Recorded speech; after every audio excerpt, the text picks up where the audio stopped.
Hey guys, today I'm going to be showing you how you can edit your planetary videos. So we're going to need three softwares. So first is Fire Capture, and you don't need this to edit it, this is only to capture the videos. And so I have the ASI 678MC and I'm on Linux, so compatible. And you can just press download and it will download to your files. And the next software that we're going to need will be Auto Stacker. And if you click on the link there and you come down, download, and you drag down here, the newest version is also Slack 4, and this version is a beta version, so it might crash on you. So I'd recommend downloading this one. And then the next one is Registax. So if you click on there and then the Registax there, it's not Wave Shop, it's down here. So the newest version is 6.1.0.8. So if you download that, and once you've got everything downloaded, just open up AutoStacker. So I have AutoStacker up here, and I'm gonna navigate to the video, the SER video I want to stack. So it's in planets, Jupiter 1, 5000, and that's the .ser I want to stack. So I'm going to drag it into this here, and then there we go, you can see it's loaded it in. And so over on the right here, make sure you have planet ticked and not surface, because we're not shooting the moon or the sun. And make sure you have all of these clicked, and once you've done that, click analyze. And so what's it doing now, it's going through all the frames and ordering them from like the best quality to the worst quality, and it's going to plot a graph for us, which is very useful. And after it's done all of that, here you can see the graph. So here is the worst qualities, you can see that's really bad, and that's the best qualities. You can see, you can start to see the bands there. And so I'm going to stack 25%. So this is 25, 50, 75, and 100. So 25 is the default, so that's quite good. I'm going to have drizzle on. And then if you go onto this screen here, you'll notice that we have to place our alignment points, so the AP points. So you can either do it manually or automatically. I'm going to show you both. So for manually, you just left click. So I have it on the smallest, so 32. You have to left click, so I'm going to place them on the band and then like around the planet here, and then you right click to delete everything. And then you right click to delete, and then you press this to clear. And there are different sizes, so like 32 is the smallest and 200 is the biggest. 200 takes up the entire planet. Then you press clear, and then to do automatic you can select 42, which is nice in the middle. I always do 42 for planets. And then you hit place a pre-grid, and it will automatically place all of them. And then if you want, you can add some more manual ones. So like I'm gonna do that, and then you can like dot them around the circle around here and stuff. And after you finish that, you can go over to here and hit stack. And if you notice up here, after we did the analyze, it's created like a window which shows you how much you've done. So right now it's stacking, and it does take some time to stack some large videos. So I have 5,000 frames here, and 25%, that's 1,250 frames it's stacking. So it will take some time. So I'll skip through this part.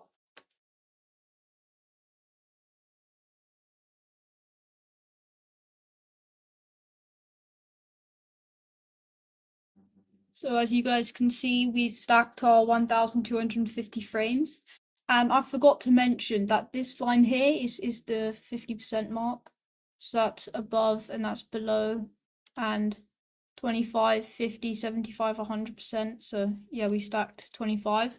And after it's finished stacking, we can open Registax. So just close this window here. So I have Registax opened up here. And if I go to where my my SER file was, so that was planets from deep space, planets, Jupiter 1, 5,000 stabilized. You'll notice that AutoStacker has made a new folder, so percentage 25, showing how much we stacked. So if I open that, and you'll notice there are two files. So there's the drizzle15.tiff and the drizzle15 underscore convertible tiff. So we need to use this one here. So if you drag and drop that one into here, stretch intensity levels, no. And then we close here. AutoStacker opened up the image, and this is where all the magic happens. So if you look to the left of the screen, you'll notice there are these sliders. So I have it ticked on linear, and I normally use the Gaussian sliders, but if you guys want, you can use default. They're basically the same, but I prefer to use Gaussian. And also on the side there are some more sliders, so there's contrast and brightness, and the sliders are over here. And so and if you guys want to get like a better idea of what those sliders do, you can left click and hold on this thing here, on the preview thing here, and it shows what this does. So red is decreasing when you slide it to the right, and green is increasing. So 1 for me is more like fine details, and 6 is much more coarse details. So look, if I slide 1 all the way to the right, it doesn't really do anything. It just adds some noise, and then right click it to reset it. But if I slide 6 to all the way to the right, it just does absolutely nothing good. And normally like the middle is the sweet spot. So I'm gonna slide 1 to the end, and it does add some detail but some noise, but that's not a problem. Because if you guys will notice that we have this denoise thing here, so I'm gonna put 0.2, and as you can see, it just deletes all the noise. And you guys don't have to copy me for this. There's not really a right way of editing all your software on or messing around with the sliders. Just don't really copy me. Just mess around with the sliders. Just go with your gut. See which one looks the best. And if I slide 2 to the edge, it adds some detail but nothing but noise. So I'll leave that there. I'll put like 0.3, see what it does. Okay, yeah, that looks quite good. As you can see, the bands are coming out on the great red spot. It's quite faint, but you can still see it. And 3 adds. I've noticed 3 adds a lot of detail, but some brightness. Yeah, that looks quite good. Okay, I'm gonna leave 3 there, and I normally leave the last 3, but I'll just show you. Even dragging 4 like only a few pixels makes it look really bad. But don't forget, you can also drag it to the left.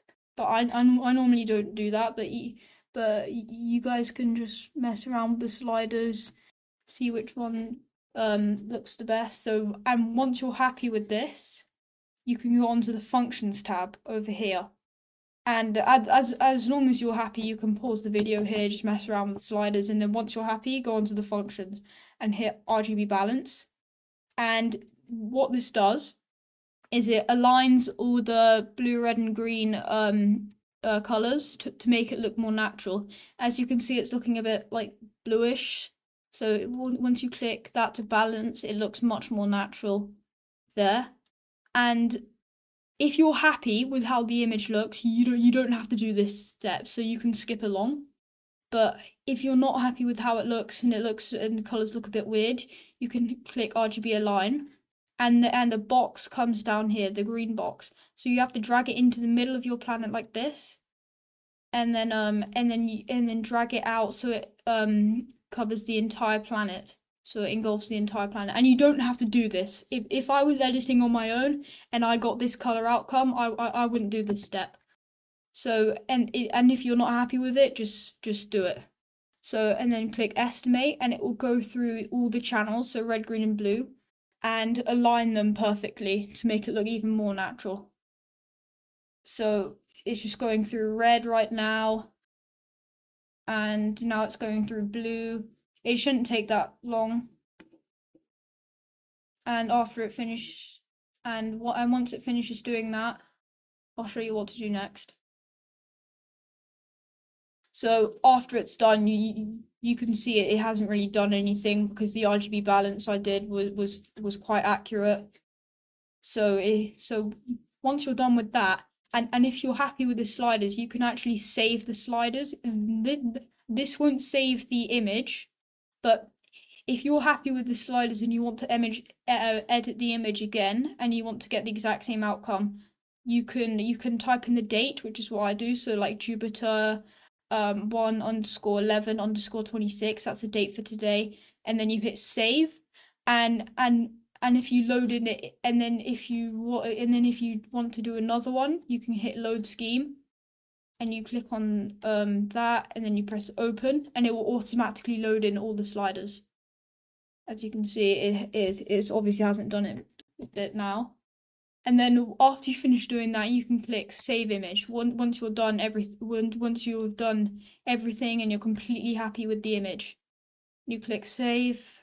And I've noticed the moons pop up when I start to save the image, which is good.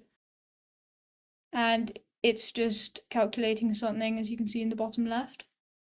And here we go. So I'm gonna name it Jupiter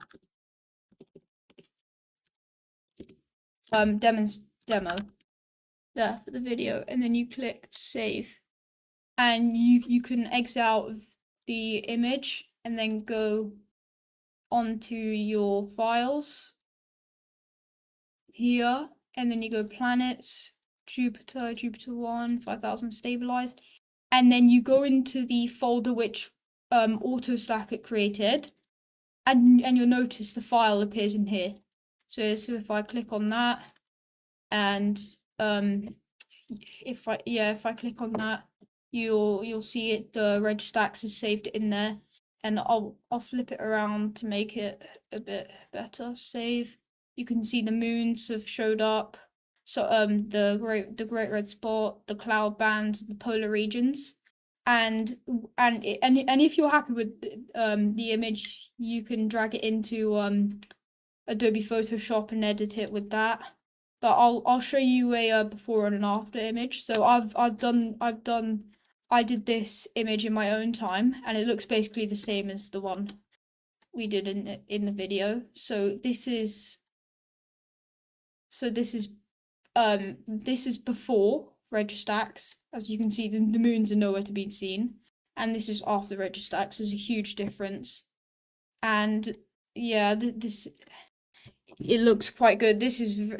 The software is very useful, and the weather here in England is very bad after the storm, so I've been trying to squeeze a video in to show you guys how to capture the planets, but hopefully I can do that next week because the weather's gonna clear up.